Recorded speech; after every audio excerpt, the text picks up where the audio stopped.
The courthouse building was quiet. The guard didn't need to stand, there was no one to check. He sat down on a chair and opened a magazine. Suddenly, the door creaked open.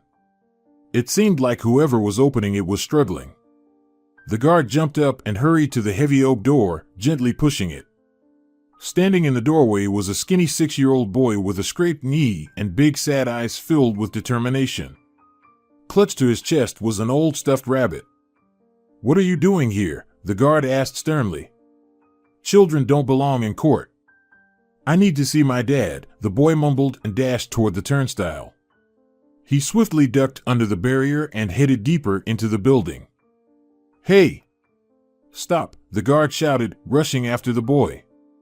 The boy ran down the corridor, then abruptly stopped right in front of the judge's chamber. Without hesitation, he grabbed the door handle and pulled it towards himself. The guard didn't catch up to the boy until he was already inside the chamber. "Judge Moreno, He just stormed in. I didn't even blink." The guard panted. "Daddy," the boy cried out and ran towards the judge. "You're really my daddy, right?" Judge Moreno rose from his desk and looked at the child. A picture flashed before his eyes. He was 5 or 6, just learning that his father drove the truck delivering groceries to the store near his house. He had run into the man's arms just like this. But the man had pushed him away, calling him a stupid kid, and started unloading beer crates. At 37, he remembered it as if it happened yesterday. The judge looked into the child's eyes. Where had he seen them before? They were so familiar. Of course. The boy from the orphanage.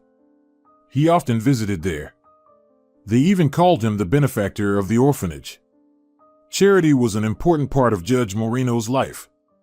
He lifted the child into his arms, looked into his deep eyes once more, and smiled. "Son, you finally found me," he said. The secretary and the guard stood gaping in astonishment. Gustavo Moreno and his mother lived in his grandfather's house. Despite his grumbling, the old man loved his daughter and grandson dearly. Poverty was a constant companion to the family. Grandfather caught fish and sold them at the village market, while his mother worked for a farmer. Gustavo never saw his father, never even knew who he was. His mother abruptly shut down any attempts to learn about the man. Over time, the boy stopped asking. Then the local boys decided to play a prank on naive Gustavo Moreno, telling him that Bruno, the driver who delivered goods to the local store, was his father. He believed them. He wanted so desperately for his life to have a father, a real father. But little Gustavo only gained another childhood trauma when he ran to embrace that angry truck driver. He cried for 2 hours in the attic of their ramshackle house before falling asleep. His mother and grandfather frantically searched for him. Life changed dramatically when grandfather passed away. He went fishing and never returned. They found him in the boat. He had managed to tie it up upon returning from his catch. His heart just stopped, simply refused to beat any longer, that's all. Nothing held mother and son in that godforsaken village anymore. Mother made the decision to move to the city. Money was scarce, but she decided to take the risk. There were more opportunities for her and her child in the city. Everything fell into place from the very beginning. Mother got a job as a janitor at the school. Gustavo started attending that same school. They lived in an annex to the school building, where the caretaker used to reside. But the former caretaker's lodge had been abandoned for several years already. Then Yolanda married a school teacher. Gustavo gained a little sister, Conchita. Gustavo studied well, grasping everything on the fly. He was determined to get a good profession and break out of poverty. One day he asked his mother, "What is that building opposite our house?" "That's an orphanage," his mother replied. "There live children who have no one in this world. You see, there are 2 buildings. One houses the very little ones, and the other is for children from 3 years old." "Why don't they have anyone?" Gustavo inquired. "That's just how it happened. For instance, they all died, and there's no one to take care of the poor things. The boy became sad. He wanted to do something good for these children, but he didn't know what or how. One day, he and his little sister were passing by the orphanage fence and noticed a little girl with curly hair crying, huddled against a tree. "Why are you crying?" Conchita asked her. "Today they took Miguel home, and I'll live here all my life." Tears streamed down the little girl's reddened cheeks. "Don't cry, I'll give you my bunny. He's magical and grants wishes." The girl squeezed the plush toy through the fence bars. "Really?" The girl stopped crying for a moment, asked. "Really? What's your name?" "Elena." "Bunny, always protect Elena and bring her luck," Conchita said. "He'll do it. Always keep him with you and don't give him to anyone else, then everything will be very good in your life." They walked on, but for some reason, Gustavo often recalled the face of that little girl, especially at night, sometimes lying sleepless in bed. Years went by. Gustavo entered law school. The young man swiftly climbed the career ladder. By the time he was in his early 30s, he became Judge Moreno. He remained in the city where he and his mother had moved from the village. His stepfather and mother moved to the neighboring town. There, the former teacher was offered a position in a private school. This happened back when the guy was still in university. Gustavo achieved the goal he had set for himself in childhood when that mustachioed, gruff truck driver roughly pushed him aside and called him a fool. He became a successful man with a substantial fortune. Devoting his entire life to his career, he, at the age of 37, still hadn't started a family, although if he had beckoned with his finger, a crowd of beauties would have flocked to him. But his finger was firmly pressed to the gavel, an integral part of any judicial process. No one could have imagined that a judge with an impassive gaze could speak to some boy in a crumpled t-shirt and a scraped knee like this. "Let's go," Gustavo said, effortlessly holding the boy with one hand. "Where?" the boy asked quietly. "To the shelter," the judge replied shortly. The secretary and the security guard exchanged glances. Judge Moreno simply didn't want to cause the boy any pain, but now he would just return the child to the shelter. It would cause the same pain, but just a little later. That's what these two thought. "Why to the shelter?" the boy asked tearfully. "We need to tell everyone that you found me, settle some formalities." "Formalities?" The boy looked puzzled. "Are they mean?" "No, a bit tedious, but not mean," Gustavo Moreno chuckled. Suddenly, he glanced at the stuffed rabbit the child was holding onto. Embroidered on its chest was the inscription Moreno. Gustavo felt the hairs on the back of his neck stand up, and shivers ran down his spine. It couldn't be. Could it be the same rabbit that little Conchita had given to the girl from the shelter? What was her name again? Oh yes, Elena, the girl from the moon. "Where did you get this rabbit, kiddo?" Gustavo asked, seating the boy in the car. "He's been with me since birth," the boy smiled. "I guess my mom gave him to me, and then left me at the shelter." He looked about 6 years old, but he reasoned like an adult. Gustavo's heart ached. This person always knew what he was doing. Everything in his life was in order. But now the judge was behaving completely uncharacteristically. What had come over him? Why did this kid evoke such a response in his soul? As if he truly had once been his lost son. Maybe he just saw himself in this little rascal. Possibly. "Judge Moreno, do you realize what you're doing?" Senor Fernandez asked, adjusting his glasses on his nose. "This is a child."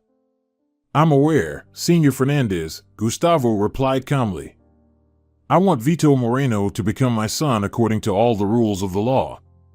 I'll start the process today, and I believe all formalities will be settled by Monday. But Monday is only 2 days away. Ample time if we don't procrastinate and proceed with the matter immediately." The director understood. For the judge, with his connections and influence, this was a 5-minute affair. "Can I take the boy for the weekend? And on Monday, I'll bring him back here to complete all the formalities." "I think, yes," replied the old director, pushing a blank application form towards his interlocutor. You need to fill this out. It's the procedure. No problem, said Gustavo, taking the pen. He was about to leave when he suddenly remembered something.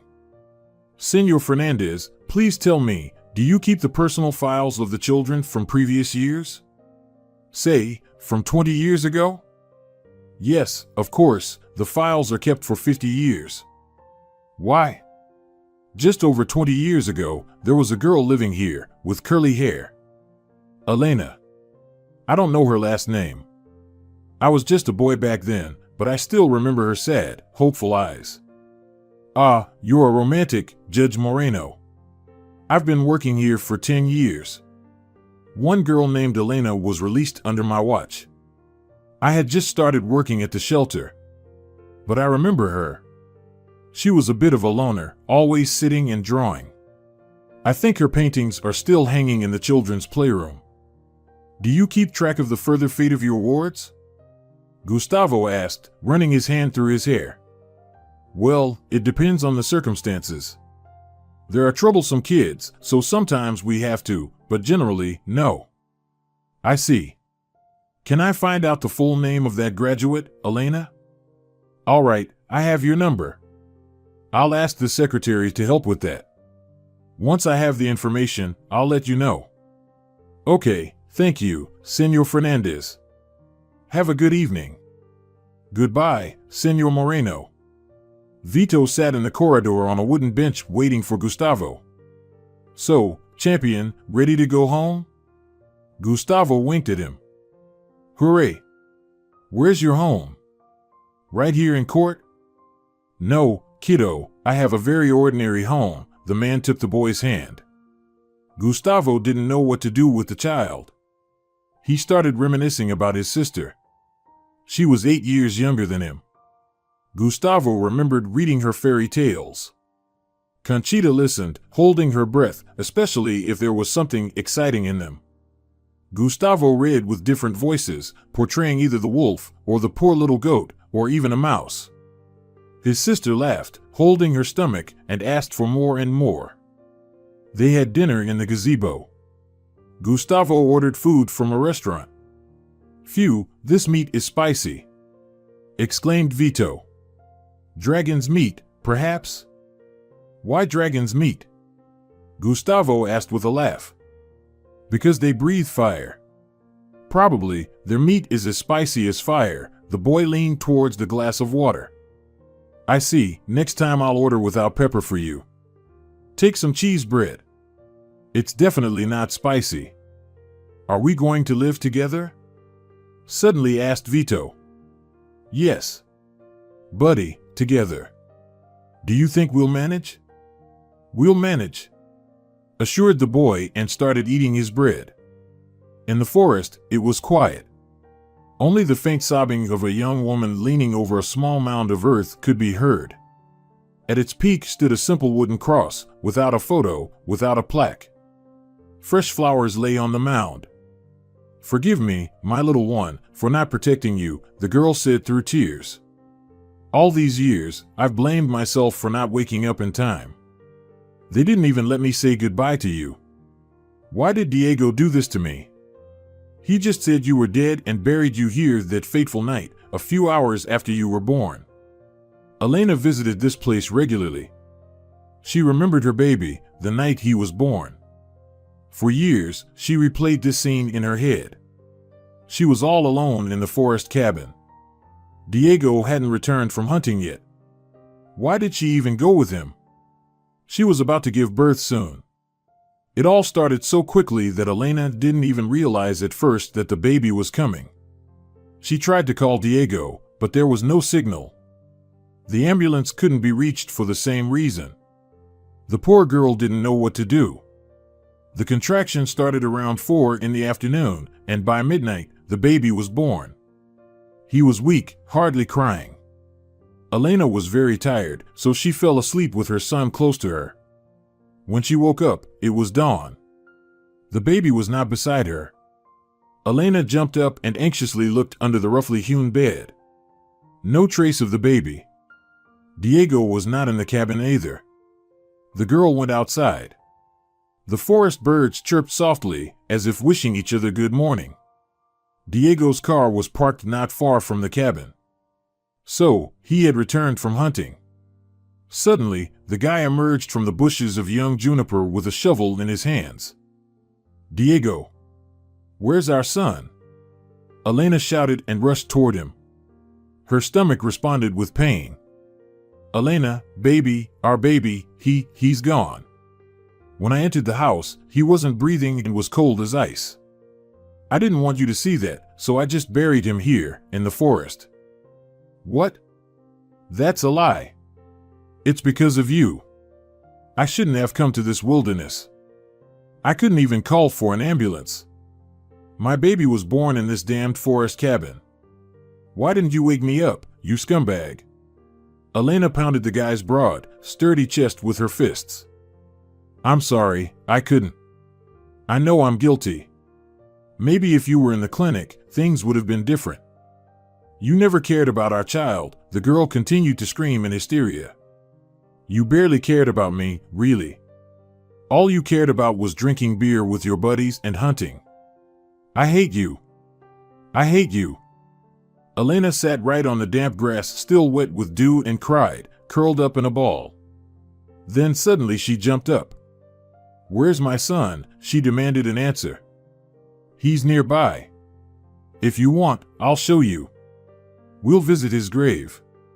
He led Elena to an old pine tree. There was a mound of fresh earth piled up. The girl knelt down and leaned over this mound as if over her baby's cradle.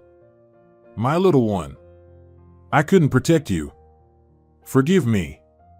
Diego smoked off to the side, not looking at the girl, overwhelmed with grief. It was unclear from his face whether it pained him to see Elena or he simply didn't care. "Make a cross," Elena told Diego, and walked towards the little house.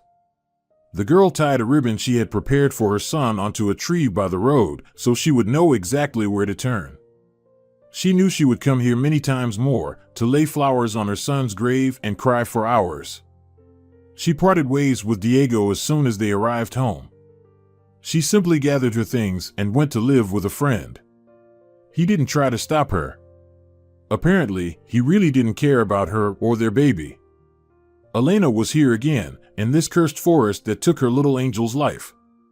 Sometimes she felt like it was just a bad dream, that her son was alive and would come running to her from behind, covering her eyes with his tender little hands.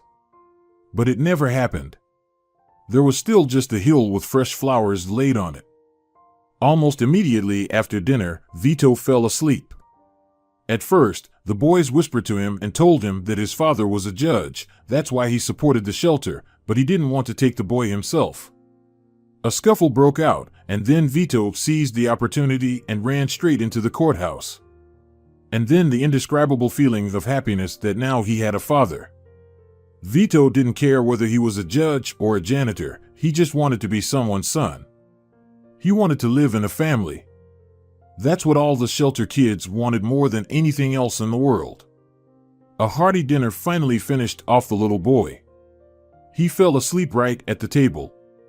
Gustavo carried his son to the living room. He gradually got used to the idea that he now had a son. What was he doing? How was he planning to raise the baby alone? For some reason, these thoughts didn't scare him too much. It was as if he was waiting for something to happen, something that would help him and Vito to make the best life they could. The new father sat on the couch, next to the sleeping child, and played with a plush rabbit in his hands. Suddenly, he felt something inside the toy. It felt like a small ball. There was a hidden zipper in the rabbit. He remembered it from when his little sister used to play with it. She loved this toy, even asked their mom to embroider their last name on it, so no one would ever mistake it for theirs and take it away. Gustavo carefully unzipped the toy. Inside, among the soft filler, was indeed a plastic ball made of two halves. With a gentle movement of his fingers, the man opened it and found inside a folded piece of paper. There was his portrait.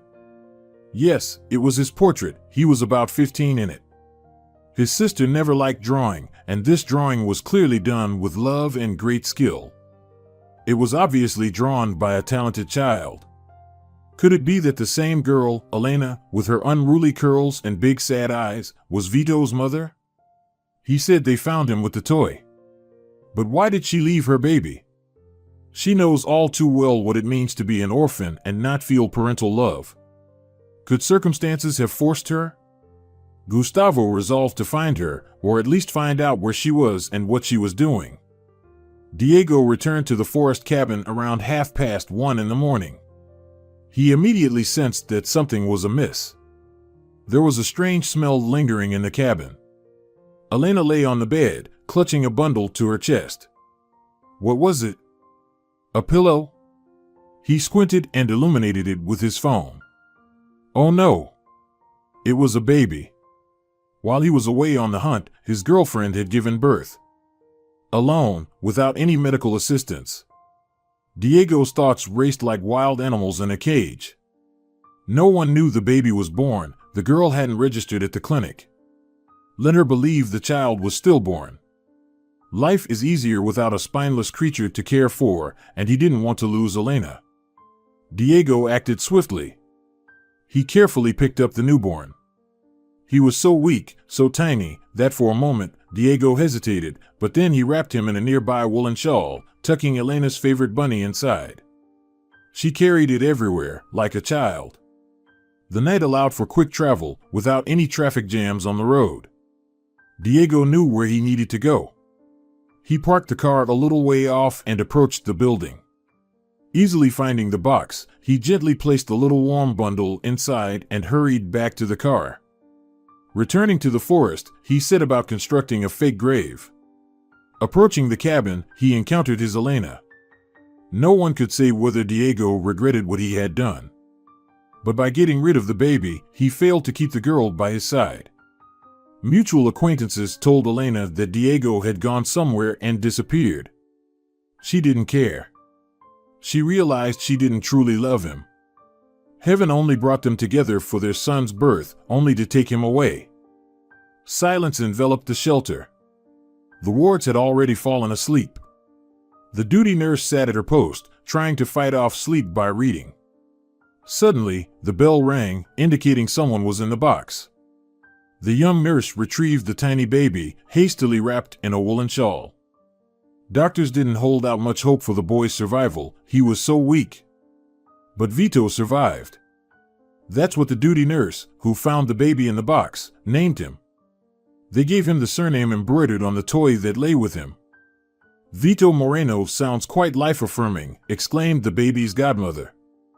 Perhaps thanks to such a name, the weak little boy born in the forest cabin survived, thrived, and became a wonderful child with bottomless eyes. On Saturday afternoon, Gustavo took Vito to the amusement park and also arranged a meeting with his best friend, Jose, who was the head doctor at the children's clinic. Wow, buddy, you've really done it this time. How did you dare to adopt a kid out of the blue like that? Or am I missing something? Laughed Jose. Jose, I couldn't have done otherwise. He walked straight into my office as if someone was leading him there. When I looked into his eyes, I knew right away we were meant to be together. Usually that's how people talk about girls, Jose chuckled. Come on. You're kidding me. You're quite the joker. Gustavo slapped his friend on the shoulder. You know, I suggest we examine the kid tomorrow, Jose said, becoming serious. Is there something wrong with him? Gustavo asked. No, just to make sure everything's okay. Let's meet tomorrow at 12. I'll meet you in the lobby.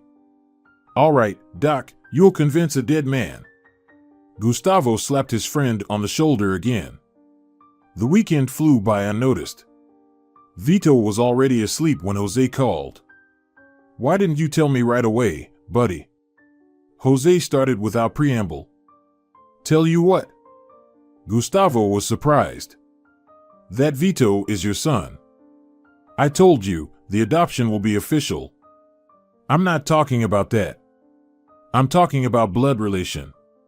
The kid is your son. We did a DNA test just in case. Jose, you're kidding. This can't be. I don't have any children. I haven't been with a woman in ages. You're making this up. A son. Think back to your life about 7 years ago. Maybe you'll remember some passionate beauty. Oh, come on, Jose. You and your jokes. They talked a little more and said goodbye. Gustavo didn't sleep well that night. His friend's words kept echoing in his head. How could Vito be his son? What happened in his life 7 years ago? He began to remember. There was Letizia. Yes, Letty had him dizzy. Back then, Gustavo wasn't a judge yet, could afford such adventures in life. And he seriously considered marrying her, even wanted to propose. But it just didn't work out. That evening, Gustavo flew to his fiery ferry with a bouquet of flowers and a ring in a velvet box shaped like a rose. He wanted to surprise her and didn't warn the girl he was coming. They stood on the porch of her house, him, Letty, and some biker in a leather jacket and a black cap. They merged in a long kiss and resolutely didn't notice anyone or anything around them. The young people were clearly absorbed in each other completely. Gustavo felt like he was burning. She reciprocated his feelings. And those unforgettable nights. Was she just playing with his feelings? But when did she manage to hook up with this biker? Or was he there before him, but they broke up and then got back together? All he could do was guess. Gustavo threw the bouquet and the rose-shaped box right on the grass next to his car wheel, sharply turned the steering wheel, and headed home. Approaching, he suddenly changed his mind and decided to go to the first nightclub he could find. He wanted to drink and loud music that would drown out his pain at least a little. The hall was roaring. The youth was having a blast. What else to do on a Friday evening? Of course, have fun and party. Gustavo immediately noticed a girl sitting alone at a table. Ordering and swallowing a double whiskey right away, Gustavo headed towards the lonely beauty. Is this seat taken? Gustavo asked, turning on all his charm and trying to sound as casual as possible. No. My friend had a fight with her boyfriend, and they left me here, the girl replied. And you didn't have a fight with yours, then? Nah.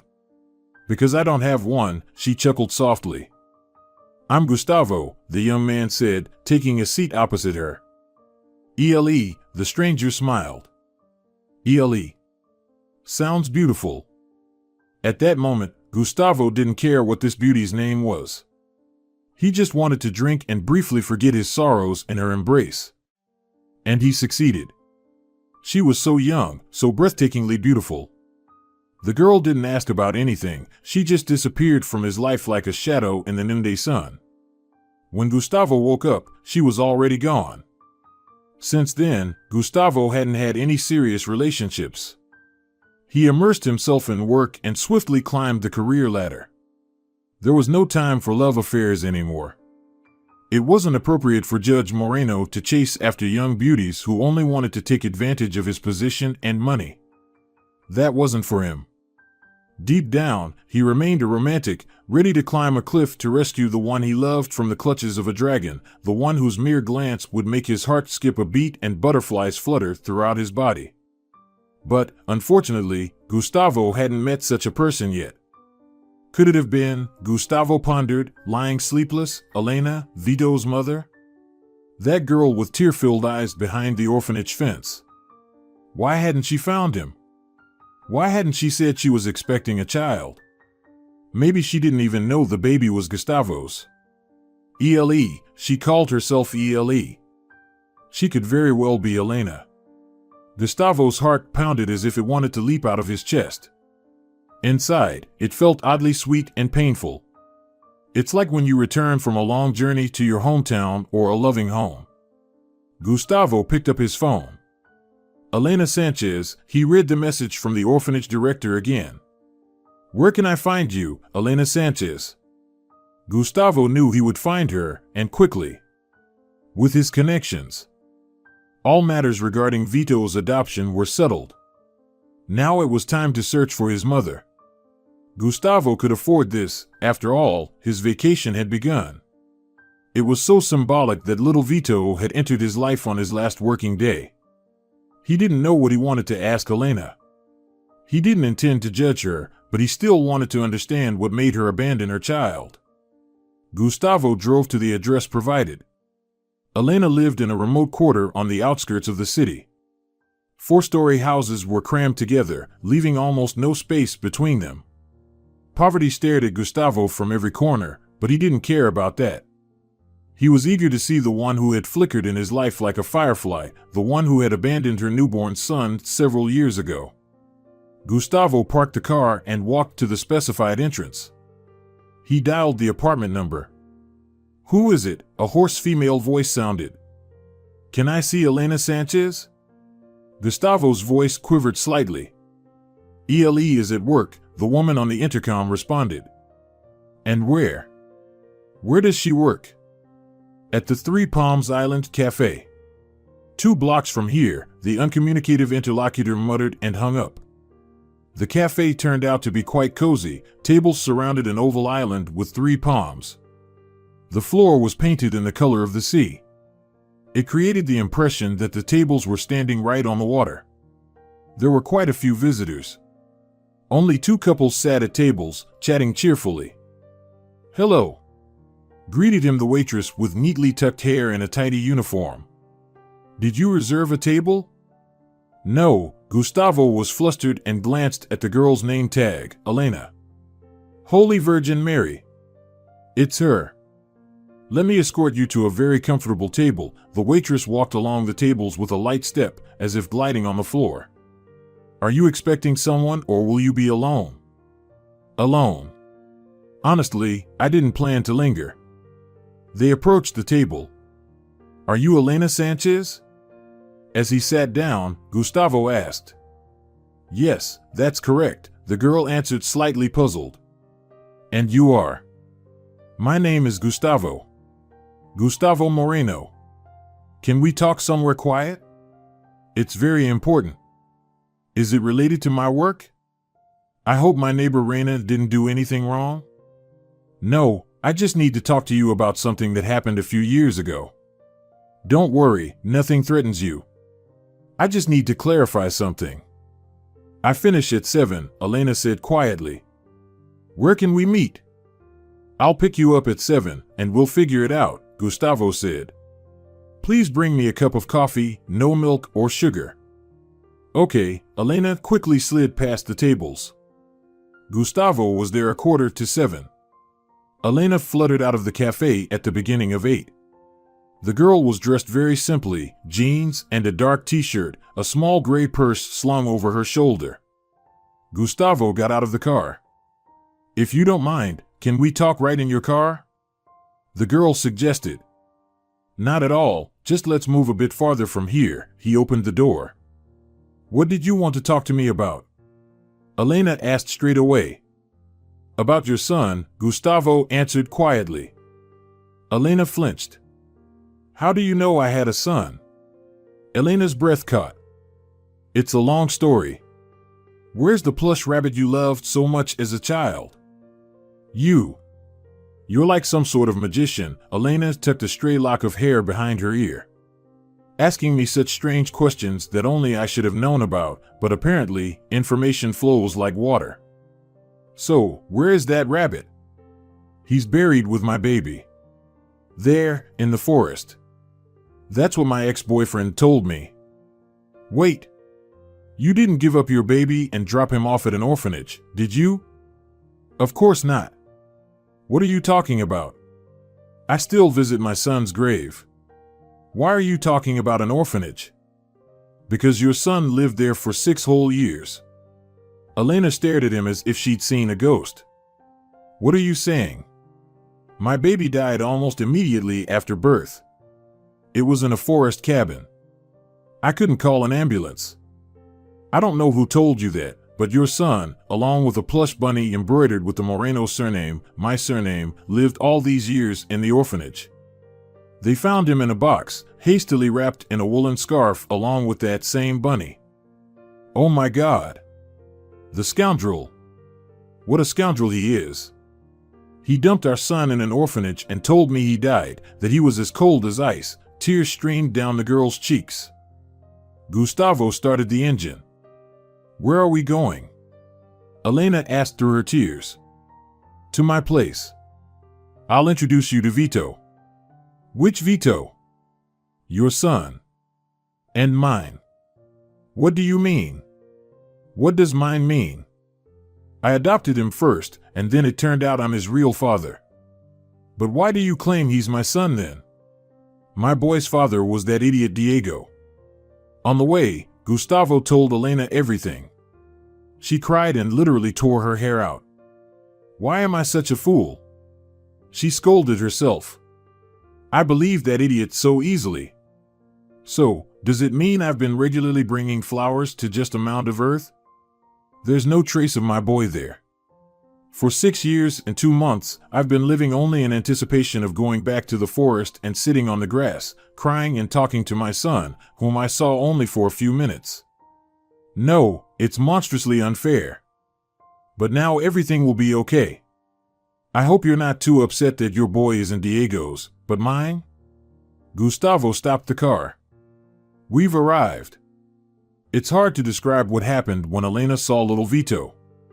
It's easier to say there were lots of tears, hugs, and tenderness. Stay with us. Gustavo offered. I feel out of place in your fancy house, Elena smiled. Are you a mayor or something? No, I'm just a judge. Wow. You judge people. That must be tough. I definitely couldn't do it. You're right. It's tough, especially when so much is corrupt, so much lying in this world. I'm seriously considering a career change. So, what do you intend to do? Elena inquired. Vito fell asleep in her arms, and she held him, unwilling to let go. Just think, Diego deprived this boy and Elena herself of the joy of being together. For 6 long years, they were apart. Elena never experienced what it was like to raise a child from birth, while Vito grew up in an orphanage, the same place where his mother grew up. Fate sometimes sets up incredible traps for us. I want to write books, Gustavo simply replied. What? You dedicated your whole life to the law, and now suddenly you want to write. What will your books be about? Well, about love, for instance. And I also want to write some thrilling detective story. I have so much to tell this world, I've seen so much in life. Just the legal proceedings alone are worth it. People are truly amazing creatures, they do things you couldn't even imagine. And I never became an artist, like I dreamed of since childhood, Elena sighed sadly. You will become one, Gustavo assured her. Talent cannot just disappear like that. I found that drawing in the rabbit. How did you do it? Oh, just the usual, sketched it with a pencil. But you only saw me for like 2 minutes. Then, by the fence. 2 minutes is enough to make a sketch, the young mother simply replied. Do you draw? Well, sometimes I draw, just pick up a pencil and try to depict something. I always had to survive. If only I hadn't gotten involved with Diego. He ruined both my and Vito's lives. Don't exaggerate, he only slightly shattered your life, but it will easily regenerate, believe me. We'll manage it. Elena's heart beat faster. This we spoke louder than any words. She never had this we, there was only her and a big, rather hostile world that didn't rush to spoil her, but on the contrary often gave her a slap in the face, or even a kick in the rear. Thank you, Gustavo, Elena said emotionally. If it weren't for you, I would never have met Vito. I would still be wandering in that forest, crying by the hill. You know, if it weren't for my friend Jose, who secretly did a DNA test, I wouldn't even know that the boy is my blood relative. I was speechless when he told me. By the way, he thought I already knew. Well, one Vito was in the know, Elena stroked the sleeping boy's back. Children sense much more than us adults. Elena stayed to sleep in the room that Gustavo had gradually turned into a nursery. She watched her little son, peacefully dozing off on the bed, and couldn't take her eyes off him. She thought about how they would live now. After all, she needed to officially confirm that she was Vito's mother. And Gustavo? He was his father. Just think. A fleeting encounter makes a man and a woman parents, and yet many do not appreciate it, do not rejoice in what has happened, and even blame fate. Back then, 7 years ago, Elena couldn't have imagined that her life would turn out like this. "Ele, come with us to the club tonight," Lorena suggested, the girl with whom they rented a room from an old lady. "But weren't you going with Ricardo?" she asked in surprise. "So we'll go together," Lorena twirled in front of the mirror. "I don't know. Nightclubs aren't really my thing." "Oh, come on. Let's have some fun. Maybe we'll find you a husband." Still, her friend managed to persuade Elena to go with them. It all started well until Lorena was asked to dance by some guy. Ricardo caused a scene and stormed out of the club, and Lorena ran after him, forgetting about her friend. Elena decided to stay. She sat alone at the table. And then that handsome guy in an expensive suit with sadness in his eyes appeared. The girl felt like some kind of spark ran between them. That had never happened to her before. It was different with Diego. They just met and started dating. At first, she found it interesting that he always wanted to go somewhere. They walked under the moon, went to see the sunrise in a little park or by the riverbank. But then all that romance was left behind. Diego had his own life, friends, hunting, working as a car mechanic in a garage, and she, Elena, gradually faded into the background. Then the girl found out she was pregnant. Diego suggested getting rid of the baby back then, but Elena firmly decided to give the child life, with or without him. She never thought that this person could commit such an atrocity. It's a good thing he took the baby to an orphanage and didn't abandon him by the roadside. Apparently, there was still a shred of humanity left in him. Elena tried not to think about those awful events. Now she had to think about her son, her little boy, who had been deprived of maternal love all these years. Both of them had to make up for what they had missed. Elena fell asleep, holding Vito close to her. She hadn't felt this happy in a long time, since the moment she gave birth to him in a cabin in the woods, far from civilization. Perhaps she could say she felt something similar when she was in Gustavo's arms. He was a little drunk, and she wasn't entirely sober herself, but it didn't matter. They were happy together that night, very happy. "Vito, sweetheart, call Daddy for dinner." Elena called out to her son, who was drawing in the living room. "Coming, Mommy," the boy ran into his father's office. They entered the kitchen together. What's that smell?" Gustavo sniffed. "Meat with vegetables," Elena replied, drying her hands with a towel. "And why haven't I met you earlier?" He kissed his wife on the shoulder. "I would have enjoyed such delicious food." "No need to flatter," Elena joked, poking her husband in the stomach. "Maria, your cook, is excellent." "Yes, but it's still not the same." "Have you finished that wonderful sunset?" "Just a few finishing touches left." "And how's your detective novel going?" "Oh, it's intense right now, gives me goosebumps. I can't wait to read it." "You'll definitely get to it, probably in a couple of weeks." "And I gotta be in Spanish," suddenly said Vito, taking a bite of his meat. "What?" his parents exclaimed in unison. Vito was an excellent student. "Ha ha. Got you." Vito burst out laughing. "You guys were sitting there believing, I wrote a sunset, I'm finishing a book. I had to stand out somehow." "You little rascal," his mother protested. "We went over all the rules with you yesterday." "But you can stand out in other ways, son," his father ruffled his hair. "How?" Sipped some juice from his glass, asked the son. "Well, for example, by building a cool house out of building blocks. Isn't that ordinary? Any kid could do that." "No, not everyone. We could build it together and then decorate it, say, with seashells. We have plenty of those." Elena looked affectionately at her son. "No, let's rather go for a walk together after dinner," Vito suggested. "That's how we'll stand out." "What's so special about that?" his mother asked. The fact that we're the coolest family in the universe, the boy stretched out his hand, and his parents did the same. They bumped fists. It was their ritual. How great it was that those mischievous boys from the shelter, who teased little Vito so cruelly, told him that Judge Moreno was his father, the one who placed him in the shelter. If it weren't for them, this magical flower, the Moreno family, wouldn't have bloomed now.